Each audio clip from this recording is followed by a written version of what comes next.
Today we met with Dee of the D Time Love YouTube channel and A to Z Watch Club. He had been looking for a great museum piece to add to his collection and trusted us with his latest acquisition. Here's how it went down.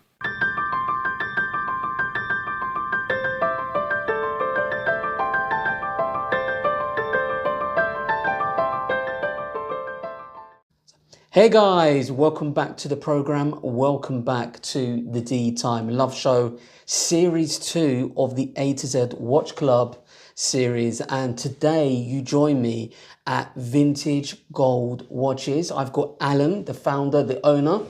Thank you for having me, sir. Hi Dee, good to see you. Fantastic. So guys, as you are aware from series 1, I've got a 40k budget and I'm looking to purchase what you could say, a time capsule, a museum timepiece. And I told Alan about the criteria that I was looking for.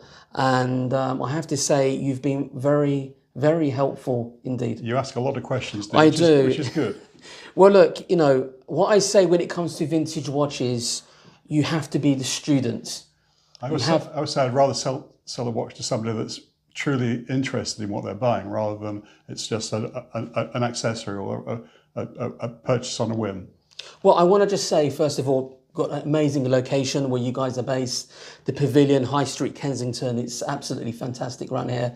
And I can see why you're here. It's definitely a very affluent area and great parking facilities as well. Yeah, and bang opposite the tube. Yeah, bang opposite, you know, the underground as well. Fantastic. And I have to say, we've spent, this is no word of a lie, maybe 2 to 3 hours on the phone. And I put it out there to quite a few different vintage specialists, but maybe I'll talk about the criteria that I had. You've probably heard it 1,000 times, yeah. But the criteria was that I wanted something that is a time capsule, something that is, you could call a blueprint for the market. But when you think of museum piece, it has to be untouched, not being restored.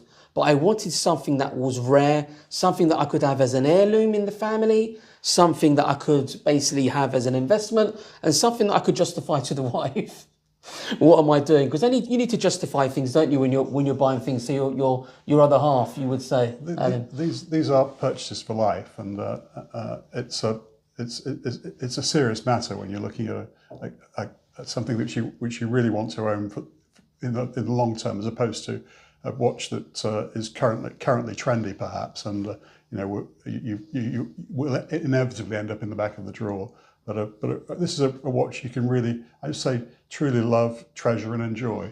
100%. And use, of course. 100%. And I think for me, I spoke to so many people that are so-called experts from all different types of traders, but I wanted to go, it's a bit like if you're buying a classic car, yeah. You go to a place like Hexagon Classic Cars, where you know you're in safe hands, and you never pressurized me into the sell that I liked. You were very consultative. There was a lot of advice, and we've got similar backgrounds as well, and we'll talk about that in another video, but we both come from an executive search recruitment background and how important it is to fact find and understand your customer. That's been helpful in transitioning from hunting heads to hunting watches. It's kind of the chase is all part of the fun, I think. And I think I came to you guys as well because obviously you've exhibited that shows that I've done as well. I've bought and sold watches to you, and I've always, I'm wearing a Rolex Datejust 16014 today.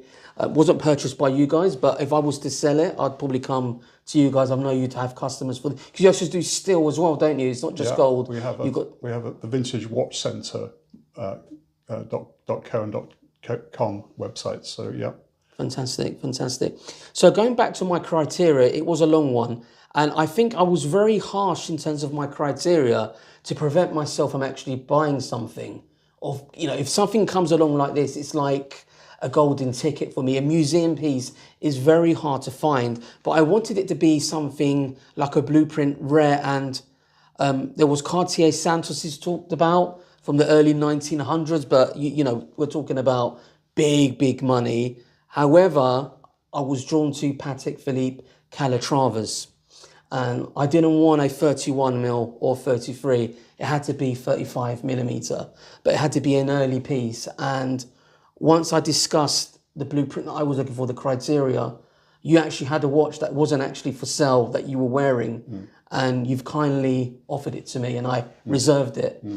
and that's why I'm here today. So do you want to talk about the piece Sure. that I'm going for here today? Sure. So this Calatrava is truly exceptional, and we call it a museum piece because it's all about the condition and originality, really, at the end of the day. And it's got the most beautiful dial. It's Untouched. It's almost perfect. It's untouched, isn't it? The honeycomb dial. When I looked at this and I looked at the indices and the way they've patinaed with that green like pistachio colour, it's never been touched. But it's immaculate condition for the age. Yeah. So the indices are actually solid gold on the watch, yellow gold. So naturally, gold does tarnish over time if it's completely left alone. And so this on this particular dial, it's got a really, as you say, it's a pistachio colour. Yeah. And it's just lovely. It's hard to, you won't see it on camera right now. We'll get some B-roll. Yeah. We'll get some B-roll as well, and we can show the guys on the channel, because really, for me, when I speak to, because we've got the A to Z Watch Collectors Club, but we've got different genres, a vintage side of it. And there's like 43 members altogether on the vintage side, and they're all advocate for the Patek Philippe Calatrava. The discussions I've had about this watch, something that they would be interested in, and I can't wait to go to the Patek Philippe Royal Exchange to meet with them there and have a coffee and a drink to show them this timepiece, or even the Arts and Craft Museum of Patek Philippe. They've shown an interest in this piece as well, which is absolutely great. But for me, one of the biggest selling points was trust. For example, I know who you guys are, and on top of that, you're offering a 24-month warranty on a watch from 1954. Yeah. Now, the watch it looks to me that it's been like sitting in a safe, and it's from one family as well, which was a major selling point, from new. Yeah, we bought it from the original owner, who's in Germany, and they told me, and I believe them, because when I saw the watch, I just found it incredible. To say it's unpolished is probably I can't say that absolutely on my hand on my heart, because pretty much every watch that's of this age will have had some kind of sympathetic polishing at some time, but it's so crisp. But even the leather band is original, authentic from that era. When it came to me, it was a deep intake of breath. So it comes on the original buckle. It's with the original box.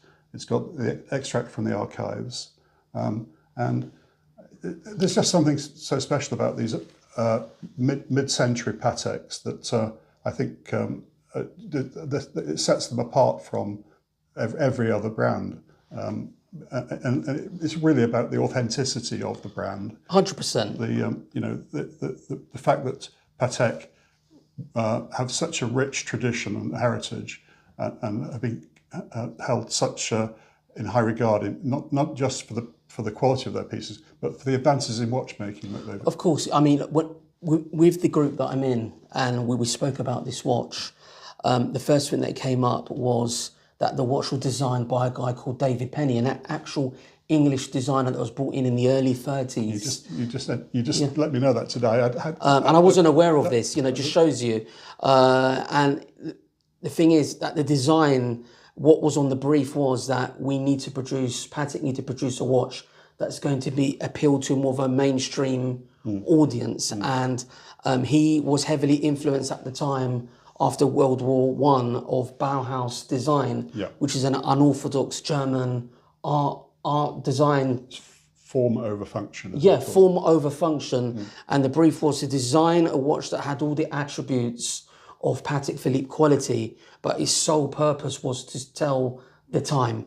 And this actually is the foundation piece of round design, for example. So before the reference 96, which is the first Calatrava, as it came to be known, the standards of watch design, there were none, basically. We had Rolex producing cushion watches, octagonal watches, rectangular watches, square watches, and it was by no means set that the round watch would be eventually the blueprint for the design of the classic time-only dress watch as we know it today. So everybody's looking at dress watches today. Everybody recognizes what a watch is, but and we don't really understand or give enough thought, I don't think, to the fact that the evolution that went on through the whole of the last century arrived at this watch basically, and it's been carried forward by this watch. It's exactly what I was looking for. You know, it's a hefty amount of money, but if you compare it to brand new Patek Philippe's, the hype models, then, and there's a massive, the market is up and down at the moment. I've now decided to go back to my roots. When I started my YouTube channel, it was about Rolex Day Dates, 1803s with rare off-catalogue dials and all manner of things. But I wanted to put a Holy Grail piece in the collection. This is an heirloom piece at the end of the day for me, but it's also an investment piece, you could say as well. You're not going to lose money on this watch. So if I needed to move it on, and I promised Alan that if I do sell, he'll be the first person to know about it. First refusal. First refusal. I've become very attached to that watch. I mean, and I did sort of, he never pressurized me to buy the watch. I convinced you to sell because you actually, this was a watch that was on your wrists, and he said, like, well, I'm not really that keen on selling it, but I think we could work well together, you know, in the future. Maybe I could bring the guys down to see this museum piece.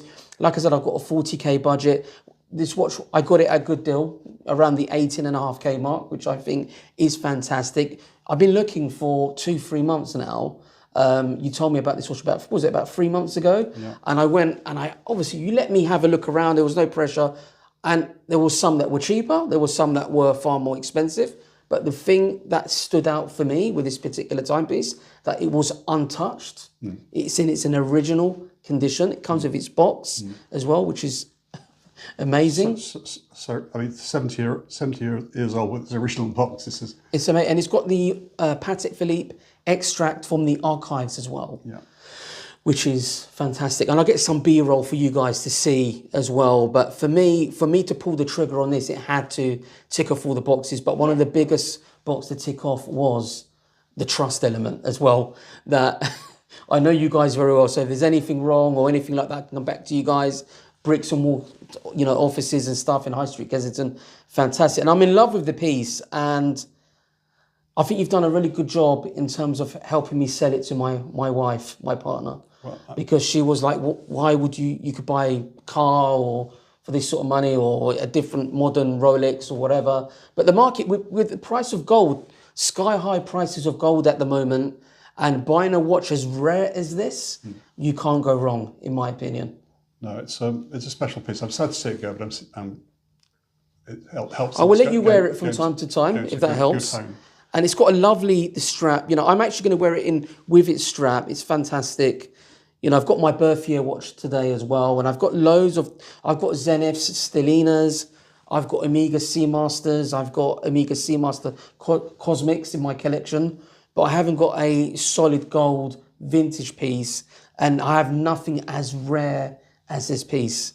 You know, and when I was talking to the guys in the group, you know, what is so special about Patek is the hand craftsmanship. Rolex produce over 1 million watches a year. Omega around about 650, 700,000 pieces. Patek Philippe only produce around 60,000, and 10,000 of those models apparently are made for individuals as well, off catalogue, that we will never see. And the rest is very limited. But it is an absolutely stunning, thank you so much. My pleasure.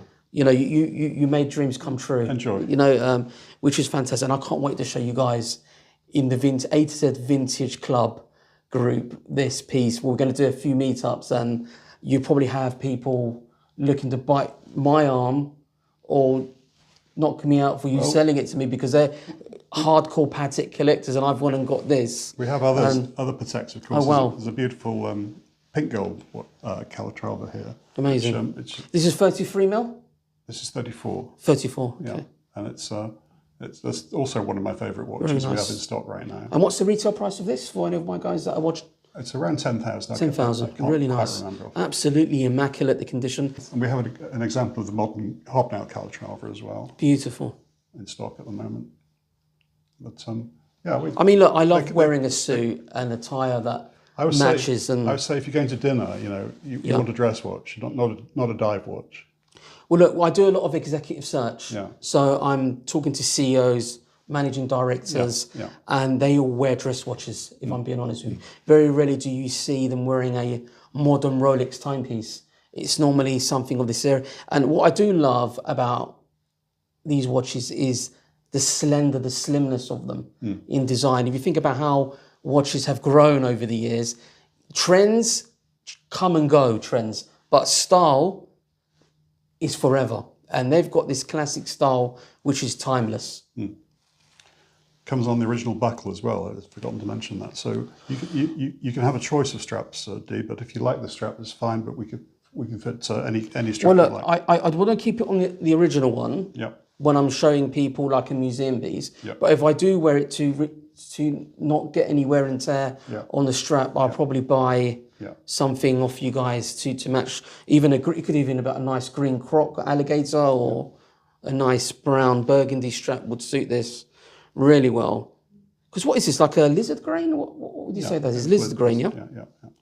I noticed that in that era of watchmaking, there was a lot more lizard grain than croc and alligator for some reason. Yeah, it's a popular choice.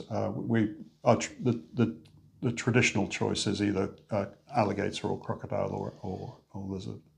Well, I'm going to cherish this, and hopefully it will be passed down to other family members. But if someone was to offer me, like, say, the Patek Museum, sorry, I am the owner now, I've done the transaction, then we could be parting ways, but I will let them know that I bought it from Vintage Gold Watches, but that probably won't be the case. Like, it's, in my mind, what I've created this concept that I'm looking to have a space where we have the Editor's Watch Club, where I have a cabinet, a secure cabinet, where I have 2 to 3 museum pieces that I rotate for the collectors when they come, where they can bring, so they can see something rare and different as well. So we're already adding to the experience of the club. But, this is just absolutely stunning.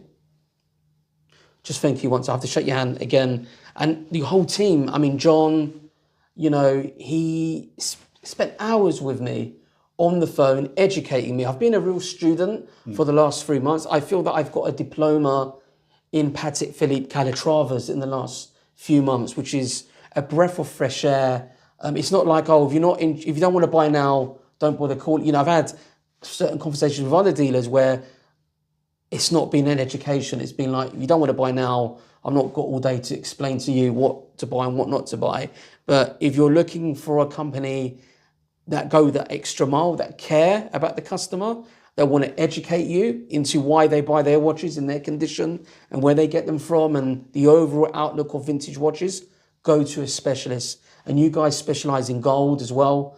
There's loads of vintage guys out there that are very good, by the way, but you guys you've got, you could say, an ideology about how, in terms of your inventory, it's consistent. Yeah. It's not all over the place. I like that. We like to stock the brands we love and the models we know we can support. So we like to know what we're looking at when we're buying them, and we're restoring them, and then obviously we need to be confident that a year, 2 years down the line, or much longer, we're happy to provide the customer support that a traditional high street jeweler would have provided back in the 1950s. This is our ethos, basically. Well, amazing. Well, first of all, I want to say, Alan, thank you for selling me this timepiece, because I know it wasn't initially for sale, and I managed to persuade you to sell to me. And there's a lot of jealous collectors in my group that wish I had brought them here to purchase this watch. But I'm a proud owner of this very rare timepiece, which is a time capsule museum piece that I'm going to cherish and try and take as good care of it as the previous family, as such. But I'm going to get some B-roll for you guys to check out the piece in more detail, and leave your comments below, guys. Let me know what your thoughts are in regards to this timepiece, and I'll see you in the next video. Thank you, Dee. Take care. Thanks for Thank coming. you so much. Thanks for buying, and thank you for all your kind words.